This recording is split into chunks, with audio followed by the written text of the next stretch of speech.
What's good, y'all? What's good? Your boy Mike says, Speak Club Podcast. And I'm up in this bitch for a video. An idea I had, man. Talk about one of my favorite bands of all time. In my opinion, one of the most overhated bands of all time. And quite frankly, they deserve some of it. They deserve some of it, to be honest. But I think they're overhated. You know what I'm saying? My personal opinion. This band is one of the reasons why I'm a diehard fan of metal today. I'm talking about the almighty Metallica. And I've done Metallica content in the past. I think it was atrocious. Not on my guest part. Shout out to my boy Mike Lendemeyer. It was my equipment at the time. I sound real muffled and it was a shitty computer. This is the best. Like that 2019 leading into now was my favorite shit because, better content. Back in 2018, 2017, it was not good not because of me per se. It was just the fucking equipment I had going on. Shitty phones, tablet, fucking shitty computer.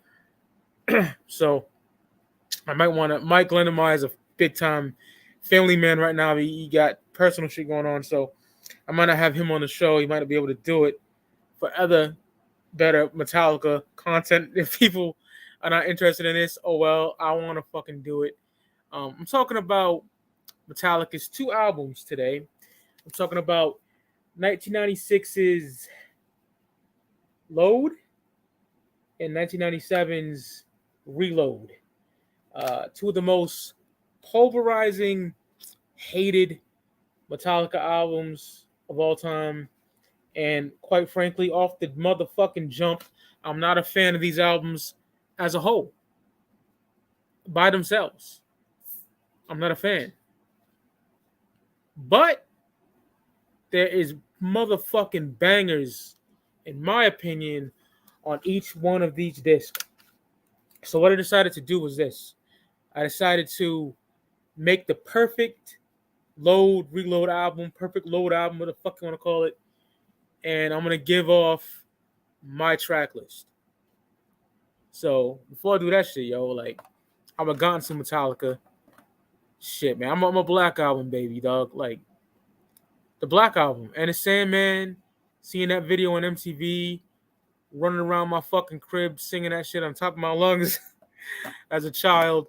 Not even getting into music like that yet. 1995 is when I got the Black Album, Master of Puppets on cassette, and Justice for All on cassette, which I used to rock the fuck out of, yo. I bumped that in every Walkman I own, every boombox I own. Master of Puppets, my favorite Metallica album. Kill 'Em All, Ride the Lightning. I'll admit, everyone else says, the first four Metallica albums are unfuckwittable. They should be in the Smithsonian Library of Congress, what the fuck you want to call it. Incredible. Every metal band after fucking 88 probably owes their fucking life to Metallica even before that, because they influenced motherfuckers big time. And I'm a Black Album kid. I started off with that. And I love Black Album, okay? I wasn't a thrash metal dude in 80 fucking 5. I was born in 85, so my introduction to fucking Metallica was the Black Album. And I fucking love the Black Album, dog. There's a shit on there that's kind of overplayed, of course. But as a whole, that's a great fucking album. Incredible album. 5 mic album for me. Seriously. And unfortunately, my first Metallica album buying experience, while it was new, during the time frame, was Load. I got Load on cassette in 1996. I'm disappointed, man. And at that point, I'm fucking renting a year and a half in the life of Metallica. That's what it's called. Where it was 2 VHS tapes. It's probably my favorite documentary of all time, after the Beatles anthology, probably. It's fucking incredible. They recorded the Black Album in 90, early 91, and they're touring on the Black Album 91, 92, and it's incredible. The first part is the recording process. The second part is live. Bob Rock produced that album, produced these albums, and it's a great watch. I used to rent that all the time. Then I would rent Live Shit, Binge, and Purge, which came in a big motherfucking box. Then of course they didn't have the box at Blockbuster, but they had the 4 tapes by himself. And that live shit, Bridget Purge was my shit. I must have watched that shit over 1,000 fucking times. The live in Seattle '89, the Justice for All Tour, forget about it, yo. Like that's some of my favorite shit ever. Then the shit in San Diego, because New Mexico was the CDs, I believe, right? So I think San Diego, the Black Album tour, I watched that just as much. Amazing. But so I was hyped for that. Their look was dope as fuck back then. Then when Load came out, I was disappointed. Like, you got these motherfuckers rocking, like Jason Newsted said when he met that kid at the fucking in-store, I think it was, doing autographs. He's like, we're rocking pimp fucking suits, like Cuban suits, and just not the same Metallica from like 91 early on, just not that good. I was real disappointed. Is there songs on there I like? Yes, we'll get into that. But I was highly disappointed in that, man. I really was. And there's some real lame shit on here, man. Like Mama Said, a country song, man. Fucking hated that shit. Wasting My Hate. Ronnie, Outlaw Torn is a good song. It's overblown. The House Jack Built is my motherfucking joint, though. I love that song. Until It Sleeps, I love it. King Nothing, love it. I love Hero of the Day. I love Bleeding Me. Great shit. And, Law said, it shouldn't matter about the length of our... Kirk Hammett said that. It shouldn't matter about the length of our hair. I think Kirk or Law said that. I can't really pinpoint, but either one of them. And it shouldn't matter about that. Definitely not. But it's like, I get why people hated him. And then hated the look, especially. It's terrible, man. Absolutely terrible. If you look through this, look at James Hetfield, man. Pathetic, man. I don't know. As a grown man, it don't bother me. But it's still fucking bad. Look at Hammond in those fucking, like, leopard silky pants. Like, I don't know what the fuck they even call that. Snake skinned. It's not good. There's a picture of Jason Newsted in here that's hilarious. Here it is. It's a motherfucking model. Look at that shit. Maybe they're doing that to like poke fun at shit like that, but I think they were serious, man. You got Kirk and Laws and he's like flashy, weird suits.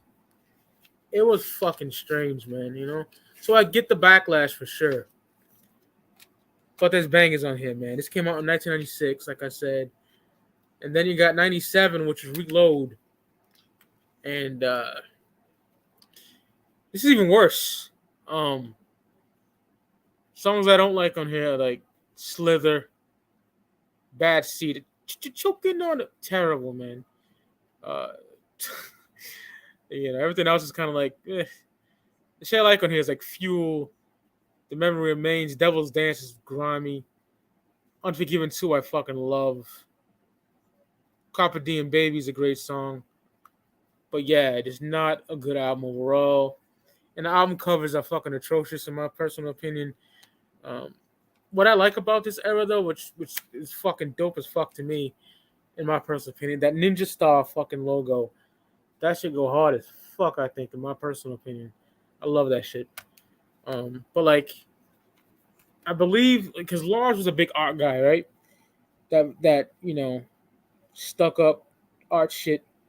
I believe that's Blood and Semen. Some artists actually did that. Common Blood. Icon Blood, fucking cannibal, right? But terrible, dog. I fucking hate that. And then I believe this is like piss. Up close. Some shit like that. I read on that years ago. I'm talking years ago, dog. Like, I think they mentioned it in like Behind the Music Metallica, what it was. But as single albums, they're fucking atrocious, in my opinion. There's good songs on them, but see, some people think there's nothing good about Load and Reload. Straight up, I don't think so. I think there's great songs in here, which is why this video is being made. And I'm gonna give you my track list. A lot of people did this on YouTube. Not a lot, a little bit. I would say a few. And they went all out, like 14 songs. That's too long for me because these albums are like the length of a double disc, both of them. So my album is 10 songs. It's 56 minutes and 33 seconds. And I made the playlist on Spotify. I listened to it like 3 times yesterday. And it's amazing. This would have been, in my personal opinion, people wouldn't have been too mad. Would have been a classic in my opinion. So I started off with Fuel of Reload. Fuel is just a fucking banging song. You know? Quench my thirst with gasoline. That's a hard line. I love Fuel. It's heavy, dope as fuck.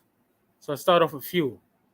Then I graduate to the second track, The House Jack Built. Favorite song on my album that I made. Incredible. That's so James Hetfield's vocals in here is fucking amazing. The chorus, the guitar work, the solo from Hammett, incredible. I love The House Jack Built. Third track, I got Devil's Dance. That shit is evil. That fucking, oh, it's so fucking dope. I love Devil's Dance. It's heavy, crunchy guitar. I love Devil's Dance. That should go hard. Then I go to Until It Sleeps, which was a single of Load, and I fucking love Until It Sleeps. It's so fucking good. A phenomenal song. I love it. The chorus kicks in. It's so good. Until It Sleeps is fucking incredible. Then I got The Memory Remains off Reload. The Memory Remains is so fucking good. I think Marianne Faithfull, that la la la la la la. That shit is fucking eerie. I love it. Heavy. I love The Memory Remains. It's so fucking good. Great song. Then track 6 off Load, King Nothing. Always loved King Nothing. During the mandatory Metallica's was a show, I think it's like worldwide, but they would have it on Jammin' 94 HJY. Not jamming, that's fucking hip hop, my bad. 94 HJY. See, Jammin' 94.5 is hip hop. I got fucked up there, but yeah, 94 HJY, they would have King Nothing playing like crazy on the mandatory Metallica show. I love King Nothing. Where's Your Crown, King Nothing? It's just hard. Always love that song. Then track 7, The Unforgiven 2, the sequel to The Unforgiven. I love all the Unforgivens. Unforgiven 2 is amazing. Always love it. People hate it. I love it. I fucking love it. It's a great song. It's so good. James Hetfield's vocals in there, amazing. Then track 8, I got Hero of the Day. Softer, but it's a great fucking song. I always love Hero of the Day. It's so fucking good. I love that song. Then track 9, got Carpe Diem Baby, which is great. Little heaviness going on there. Great song off Reload. Then it ended off. I have Bleeding Me, the big epic song, like fucking 8 minutes. So, Bleeding Me is one of my favorite Metallica songs of all time. I love Bleeding Me. It's such a good song, to me personally. So, 10-track album made out of these 2 records. Load and Reload. 1996, 1997 album. This album right here, Reload, was recorded during Load. You know, no fucking new album here. And they were fucking supposed to be together as a double disc. Thank God they didn't do that. That would have been a fucking large task and a horrendous listening experience. But the 10 songs I got to me are perfect songs. My personal opinion, flat out. If you was to make your Load album, what would it be? Would it be 10 tracks? 12, 13, 14? I didn't want to go that much because it'd be real long. So I think that 56 minutes, 33 second spot is good for an album of this magnitude. Like, the songs are too long. So that's my thoughts on Load and Reload. I made it one fucking album. Got a 10-track fucking banger right there. And I have more Metallica content. You know, I'll do motherfucking Kazat, Kill 'Em All, Ride the Lightning, Master of Puppets, and Justice for All in the Black Album era is my shit. I'll probably hit y'all niggas upside the head with like top 10 Metallica songs. You know what I'm saying? Have a guest on there too. Or Boy Joker's Gallery or something. You know, I might do that. I will do that. You know, shout out to James Hetfield. Kirk Hammett, motherfucking Jason Newsted, Lars Ulrich. That's the lineup from this era. And it was an incredible lineup. I always love that lineup. It's my lineup, you know. But I prefer, obviously, Cliff Burton. You know, shout out to Rob Trujillo. I'm a big fucking fan of Death Magnetic and Hardwired. I love those. I don't give a fuck. The Hardwired Self Destruct go dumb hard. I love that shit. I love Death Magnetic. I love the songs that I picked off this album. And I love the first 5, of course. Just incredible. The first 5 just is, like I said, beyond classic. So leave it as that. It's your boy Mike says, Speaker Club Podcast. That's the perfect load reload album. Is what I made. You can listen to it in the description. So I'll see you motherfuckers on the flip side. Had to give y'all more metal/rock content. I had to. Because I'm not just hip hop, y'all. So I'll see you motherfuckers on the flip side. Peace, y'all.